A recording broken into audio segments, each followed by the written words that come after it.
And we are back here on College Profits. Let's touch on something that is kind of in the background right now when it comes to the NFL landscape, but the Combine. Oh, yeah. We got some winners. We got some not so much winners. I don't want to call them the L word, but I know. It's close, though. It's borderline. Let's just say a few guys were struggling out there. And That's true. Let's just get this on out the way. Manti Te'o. Oh, God. He looked like he was just very, very tired. Yeah. Let's just give him the benefit of the doubt. Just he looked mentally exhausted. Those late night questions that he was getting asked, some would say were inappropriate. Real quick, how do you feel about that? Some guys. Well, overall, I know he's dying.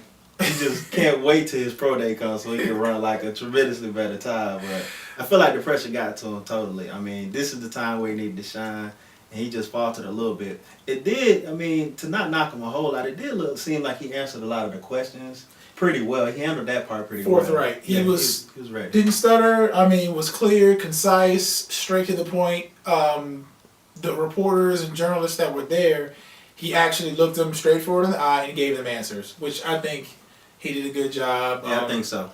His PR people who kind of coached him up. You know, I just have a problem with, the Combine being a job interview, right? Right. That's true.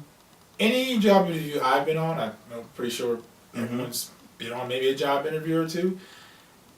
Has your employer or prospective employer ever asked about your gender or your sexual orientation? Which no, that shouldn't come into play. Right, which was kind of odd to me, but it's one of those things where they've asked them some pretty strange things. They're delving into your history.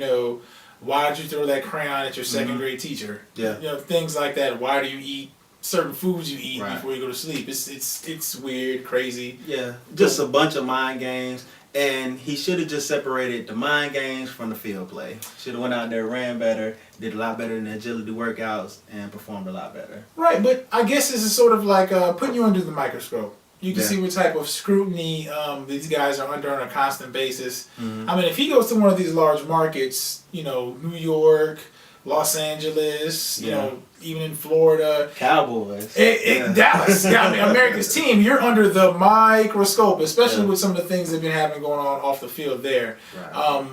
But it kind of sheds light on some guys who actually took that criticism and that platform to stand on and kind of ran with it. Tyrann Mathieu, Honey Badger, took a whole year off, and he showed us what he can really do in the agility workout and running. Mentor, I think he went from middle around first. He's a top 10 lock now as a cornerback. Top 10. I feel like, he did a good job of taking that scrutiny that he was being placed under. He took the microscope and he just basically lit it up. I mean, he answered all the questions. He was very honest, open, and, was basically letting everyone see what he's been going through over the past couple months. Big kudos. Yeah, definitely. I think he might have turned the corner. Yeah. So we'll be back to wrap it up and see you guys in a minute.